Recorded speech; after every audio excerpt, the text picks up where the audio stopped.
চারটা কসম কেন রব্বে কারীম বলেন কুতিলা আসহাবুল উখদুদ, চারটা কসম করে আল্লাহ বলেন আমি আল্লাহ বলছি গর্ত খননকারীর উপরে আমি আল্লাহর অভিশাপ। গর্ত খননকারী মানে হলো জালেমদের প্রতি আমি আল্লাহর অভিশাপ।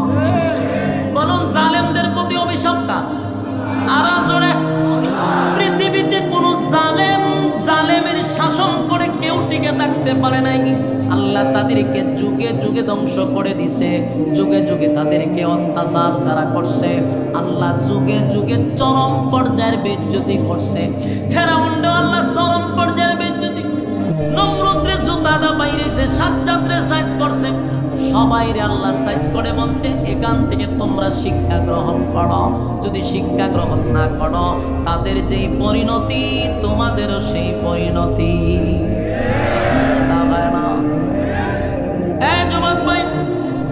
ক্ষমতা দেখানো যাবে না। মূর্তি পূজারীর আল্লাহ নবীর সামনে দাঁড়ায়া বলে আপনার মালিক কি লাগলে পারবনি আমরার সাথে মানে বেড়াগিরি দেখাইছে। কথা হয় না? যেমন বেড়াগিরি অনেকেই দেখাইতো 2024 সালে তাইকা 41 সালের ঘোষণা দিত। পয়সা রয়েছে 24 সালে দেয় 41 সালের ঘোষণা। মাধ্যমা এটা তো বেড়াগিরি। আল্লাহ কয় অপেক্ষা কর, 5 আগস্ট কিন্তু রাখছি, নমরুদ্দারে যেটা দিয়া দিছিলাম তোর এটা দিয়ে দিবি। কারণ ফয়সালা হয় কোথা থেকে? আসমান থেকে ফয়সালা হয়। সাবধান, আমার এমন কোনো কথা যেন মুখ দিয়া বাহির না হয় যেটার সম্বন্ধে আমার কোনো ধারণা নাই। আমি আগামীকালকে বাঁচবো এটার কোনো গ্যারান্টি আছে? কথা বল না, আমি স্টেজ থেকে লাইবা আমি যাইতে পারবো আমার গাড়ি পর্যন্ত আমার কোনো গ্যারান্টি নাই। আমি মালাকুল মউত আজরাইল কখন আমার সঙ্গে সাক্ষাৎ করে সেটারও কোনো গ্যারান্টি নাই। আমি যদি খালি 41 গণি বোঝা গেল আমি আল্লাহর ক্ষমতা নিজে হাতে ধরে আনতেছি।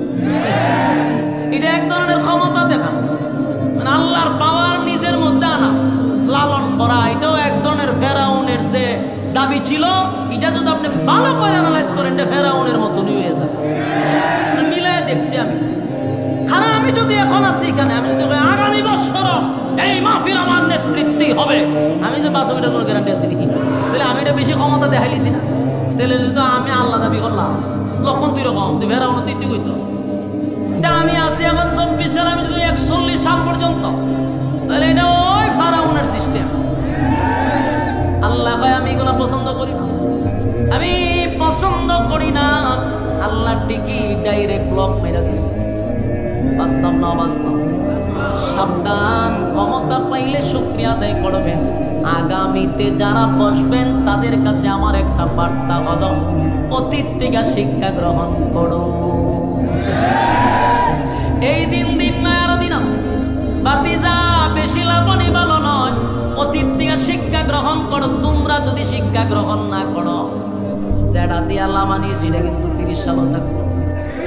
কথা হয় না? তাই এখন থেকে শিক্ষা গ্রহণ করাটাই হলো বুদ্ধিমানের কাজ। বুদ্ধিমানের কাজ, যেই কাজটা অতীতে হয়ে গেছে এটা যেন আমাদের দ্বারাই না হয়। কথা হয় না? যুবক ভাইরা আমার, রব্বে কারীম বলেন আমি মানুষকে ক্ষমতা দেই, মানুষকে ইজ্জত দেই, মানুষকে সম্মান দেই দিয়া পরীক্ষা করি। কারণ কি করে? মানুষকে আল্লাহ কোনো সময় ক্ষমতার চেয়ারে বসায় পরীক্ষা করে, কোনো সময় ধন সম্পদ দিয়া পরীক্ষা করে। কিন্তু এই ধন সম্পদ পাইয়া যদি মালিকরে বলে যান, আল্লাহ কয় আমি কিন্তু ছেড়ে দিব না।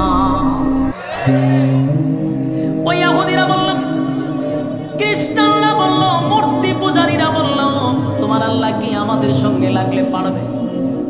হ্যাঁ ভাই ভাই, শেষ আমার বয়ান শেষ।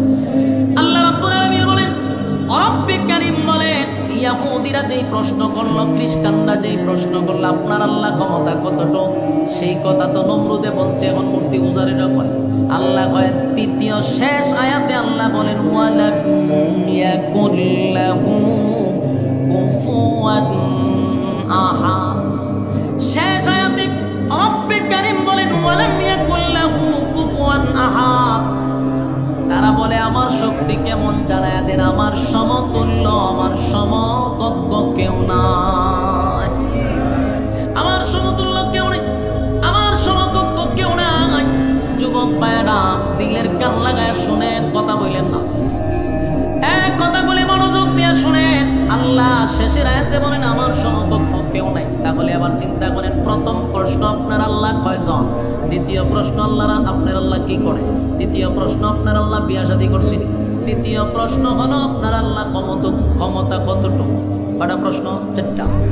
আল্লাহ একটা উত্তর দেয়, কুল হুয়াল্লাহু আহাদ, তবে আপনি বলুন আমি আল্লাহ এক, অদ্বিতীয়, আমার কোনো সাথী সঙ্গী নাই। আল্লাহুস সামাদ, আমি অমুকাফিকি, আমার কোনো, আমি কারো উপর ডিপেন্ড করি না, কারো উপর নির্ভর করি না, কুল কায়নাত আমার উপরে ডিপেন্ড করি। 3 নাম্বার হলো আল্লাহ জানায়া দেয় লাম ইয়ালিদ ওয়া লাম ইউলাদ, আমি কারো কাছ থেকে জন্ম নেই নাই, আমি কাউরে জন্ম দেই নাই। 4 নাম্বার হলো ওয়ালাম ইয়াকুল লাহু কুফুয়ান আহাদ, আমার সমকক্ষ, আমার সমতুল্য কেউ নাই। সুবহানাল্লাহ। তাহলে আমরা সূরাটারে কয় ভাগে ভাগ করছিলাম? 3 ভাগ। কয় ভাগে? 3 ভাগের 2 ভাগ কিন্তু আলোচনা শেষ। প্রথম হলো তার নাজিলের কারণটা আপনাদেরকে বললাম, সরল তর্জমাটাও আপনাদেরকে শোনায়া দিলাম। এখন আসুন তার সংক্ষিপ্ত ফজিলত। বলুন কি ফজিলত? ফজিলত জানার দরকার আছে। এখন আসুন ফজিলত। এই সূরাটা বড় ছোট, 4টা আয়াতে সূরাটা কমপ্লিট, কিন্তু সূরাটা ছোট, কিন্তু এই সূরার এত পাওয়ার, এত পাওয়ার, এত পাওয়ার।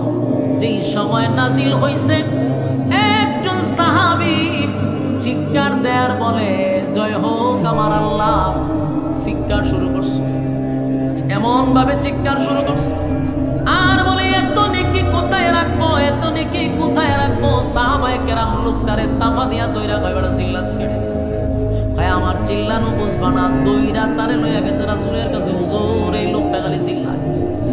আল্লাহর নবী বলেন